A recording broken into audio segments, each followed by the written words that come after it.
곽수종의 뉴스 정면 승부. 곽수종의 뉴스 정면 승부.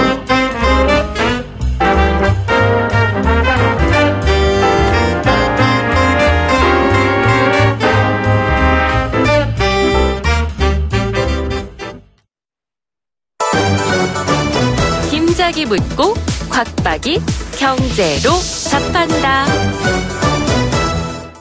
주파수 94.5 YTN 뉴스 FM 곽수종의 뉴스 정면 승부 3부 시작하겠습니다. 김 작가가 질문해 주겠습니다. 네, 김 작가입니다. 어제 이 시간에 곽 박사님이 그럼 우리나라 경제는 언제 좋아질까 다음번에 말씀드리겠다고 하셔가지고 질문합니다. 우리나라 경기는 언제 회복될까요? 이거는 돈이 꽤 비싼 정보인데 1960년부터 1997년 외환위기 날 때까지 연평균 경제성장률 9.1%, 1997년부터 2007년까지 연평균 경제성장률 4.9%, 2007년부터 2017년 올해까지 아마 경제성장률 연평균 3%. 그러면 9%, 4%, 9%, 5%, 3%니까 앞으로 계속 경제성장률은 떨어지겠죠. 그죠?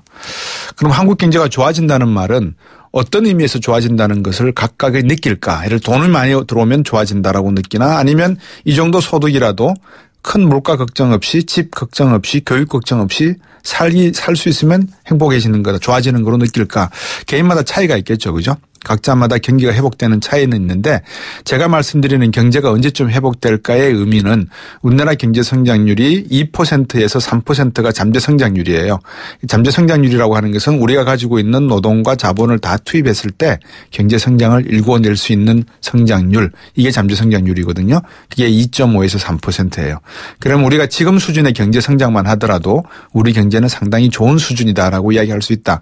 더 좋아지기를 바란다면, 그런데 여기에다가 더 그래서 국민소득이 1인당 4만 불, 5만 불이 되려고 그러면 4차 산업혁명과 같은 새로운 산업 발전에 미래 산업에 투자를 하고 있어야 되는 거죠. 그 시기와 타이밍과 내용을 만족시키지 못하면 결국은 경제가 회복되기는 어렵다. 단적으로 미국 경제는 2017년 말 2018년 초 불황에 빠질 수 있다라고 하는 확률이 65%로 예측이 되고 있거든요. 그래서 초단기적으로는 아마 올해 연말과 내년 초에 경제가 조금 위험해질 수 있는 가능성은 어느 때보다 높다 이렇게 말씀드리고 요거를 극복을 하면 한국 경제는 다시 좋아질 수 있다 이렇게 보여집니다. 그래서 2018년은 상당히 한국 경제에 중요한 한 해가 될 것이다 이렇게 보여집니다. 지금 여러분께서는 경제학자 곽수종 교수가 진행하는 YTN 뉴스 FM 곽수종의 뉴스 정면 승부를 듣고 계십니다.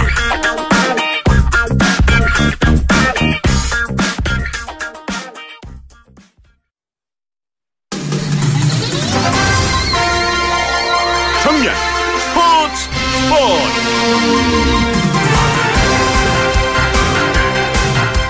지금 두산과 기아 타이거스 지금 야구 경기가 열리고 있죠. 스포츠 소식 정리해서 드리겠습니다.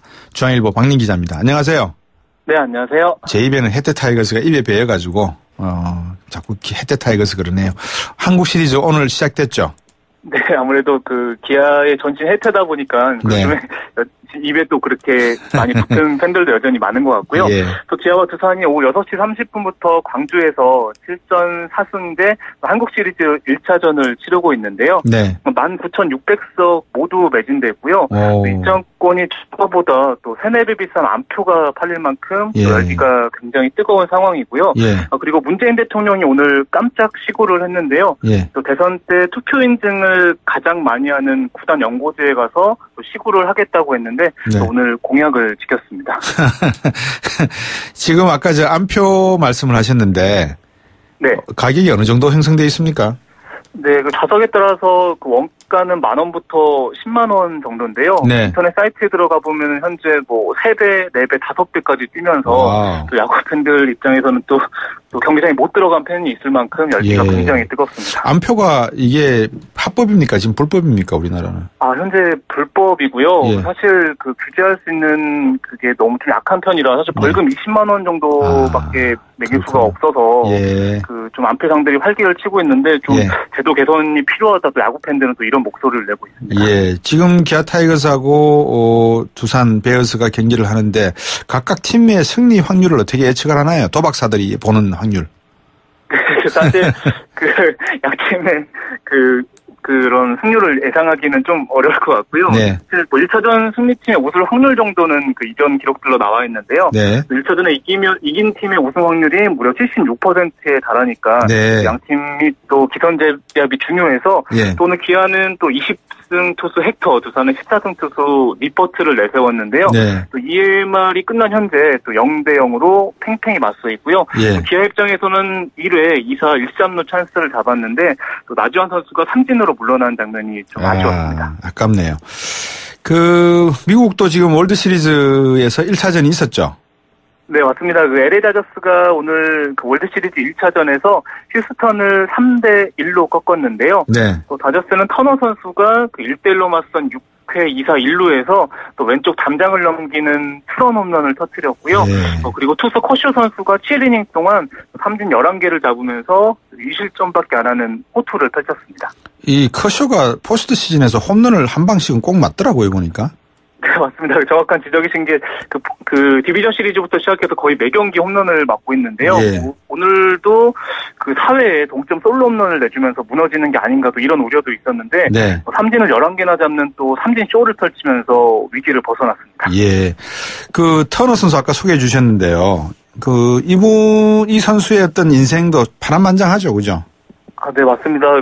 터너 선수는 2013년에 사실 방출되는 아픔을 겪었고요. 네. 또 이듬해 초청 선수로 고향팀 다저스에 입단했는데 또 보장 연봉이 20만 달러로 평범한 계약이었습니다. 네. 또 다저스에서 또 비거리를 늘리기 위해서 또 타격 폼도 바꾸면서 굉장히 노력을 많이 했고요. 네. 또 이번 포스트 시즌에서만 홈런 4개를 치면서 또 팀의 또 주축으로 활약을 하고 있습니다. 예.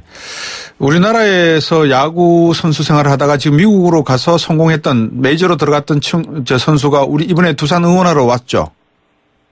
네, NC에서 뛰던 테임스 선수가. NC였군요. 예. 네, 맞습니다. 테임스 이번에 선수, 또 우리나라 포스트 시즌 NC 친정팀을 응원하러 왔었는데요. 네. NC는 아쉽게 플레이오프에서 또 두산의 덜미를 잡히긴 했는데, 네.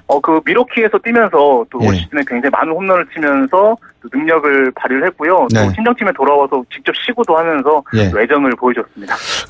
터너 선수가 어려웠을 때 보장 연봉 20만 달러, 그리고 메이저리그 있을 경우에 100만 달러, 이게 우리나라 돈 11억인데 미국 프로 선수에 비하면 정말 아무것도 아닌 푼돈인 셈인데, 네. 이 소위 외국에서 프로팀에서 활동하고 있는 선수들 중에서 브랜드 가치가 높은 선수, 이러면 어느 종목의 어느 선수예요? 네, 오늘 또 마침 경제 전문지 포브스가 네. 스포츠 선수 브랜드 가치 순위 탑 10을 발표했는데요. 네. 또 테니스 선수죠. 스위스 출신 페더러 선수가 420억 원의 가치를 인정받아서 2위에 올랐고요. 예. 미국 프로농구의 르브론 제임스 선수가 377억 원으로 2위, 그 뒤로는 육상의 볼트 선수, 축구의 호날두 선수, 또 골프의 필 미컬슨 선수가 뒤를 이었습니다. 예, 메시 선수는 이름이 안 나오네요.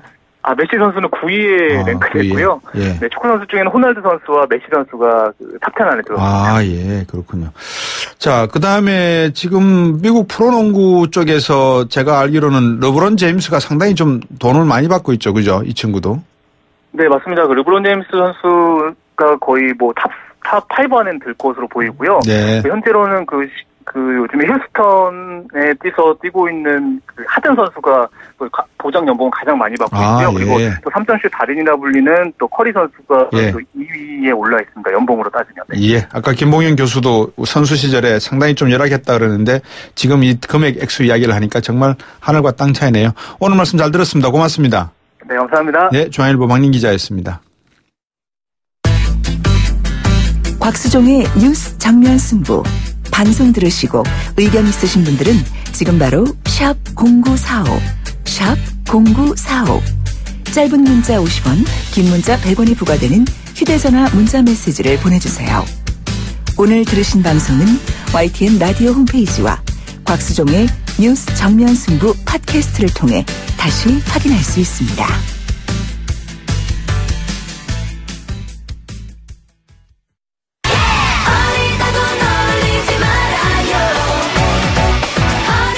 주간 아이돌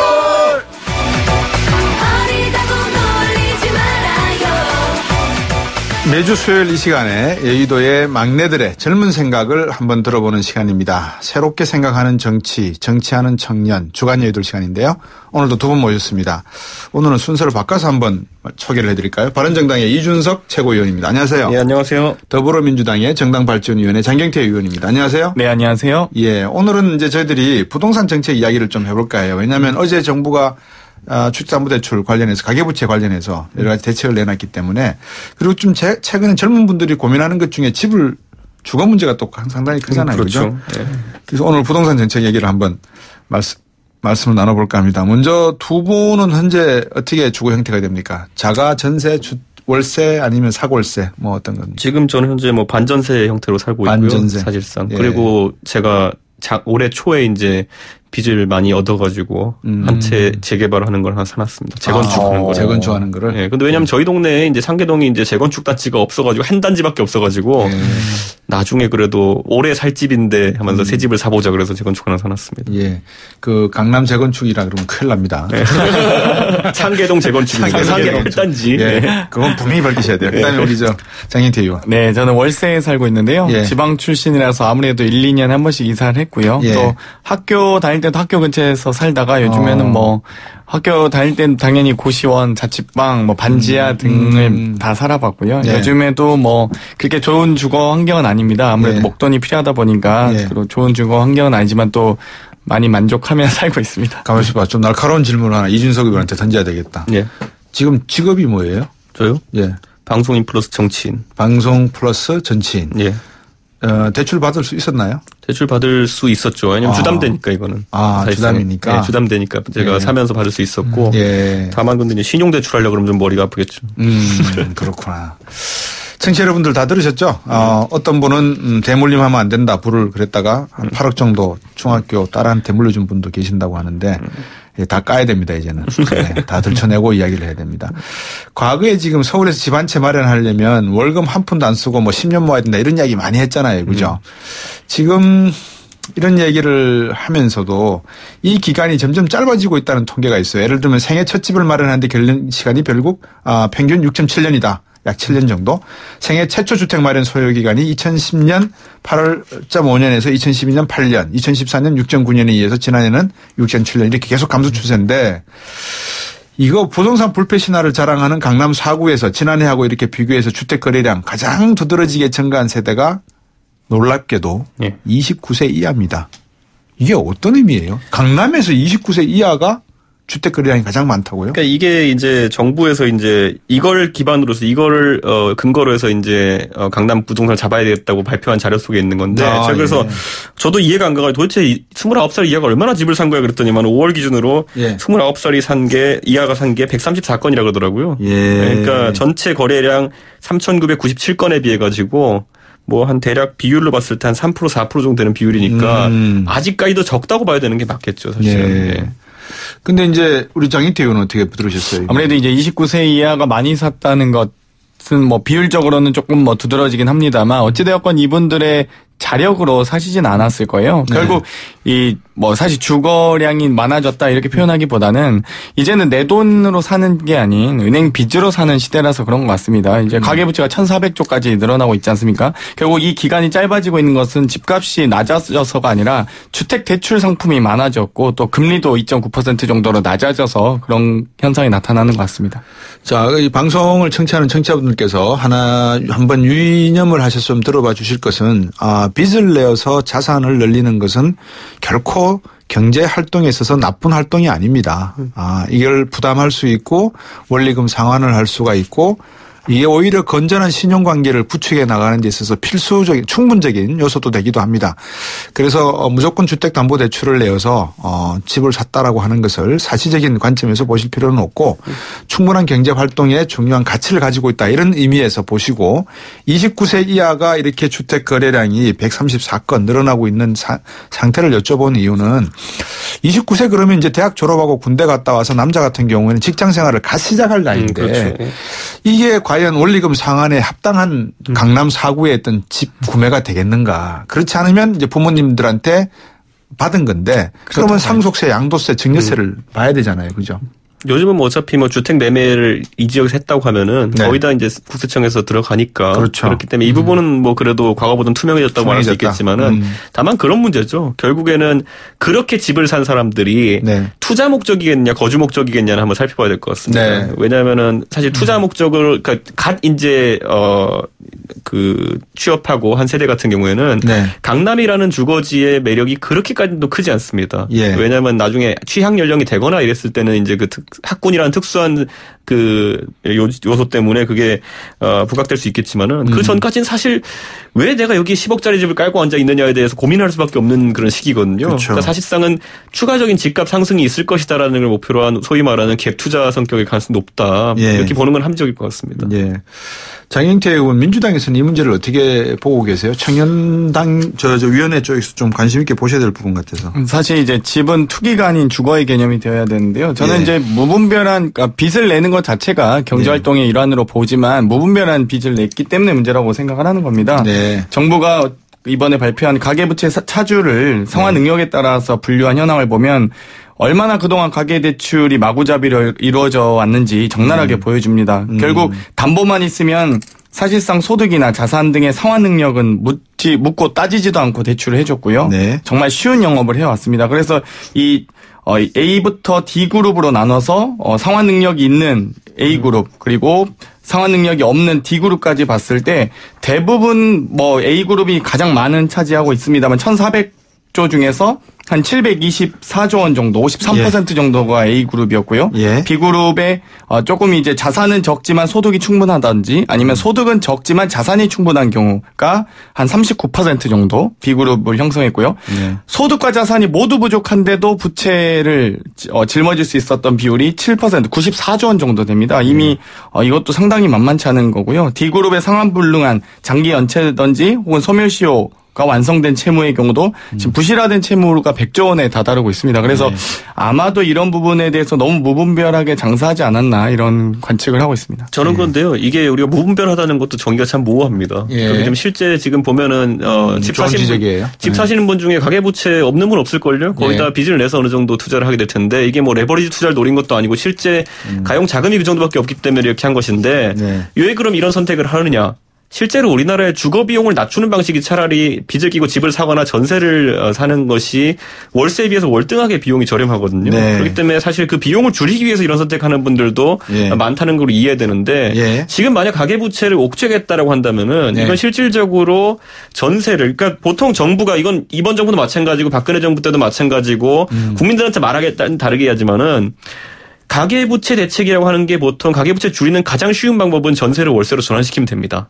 그래서 전세 위주의 어떤 부동산 시장을 월세로 개편하면 되는데 이게 언뜻 보면은 가계부채가 감소하기 때문에 수치적으로 나아지는 것 같이 보이지만은 개개인의 국민들을 들여다보면 전세 살던 거 월세 살면은 보통 비용이 30%에서 40%가량 증가한다는 게 이제 통념이기 때문에 저희가 과연 이 가계부채 문제를 어느 정도까지 어떤 기준으로 옥죄할 건가에 대해 가지고는 일반 서민의 삶에 진짜 직결될 수 있는 문제고 제가 그래서 비슷하게 한번 통계를 보니까 예를 들어 대만 같은 경우는 이제 전세제도가 없지 않습니까? 근데 우리랑 아주 이제 서울과 비견되는 타이베이 같은 경우에는 우리보다 한 30-40% 정도 동일 조건에서 주거 비용이 높더라고요. 그러니까 우리 입장에서는 이 결국 전세제도 그리고 빚내서 집 사는 것 이것을 하나의 문화나 제도로 받아들여야 될지 아니면 이걸 극복이나 타도의 대상으로 봐야 될지는 저 솔직히 약간 정책을 공부할 때마다 헷갈리는 부분이 있습니다.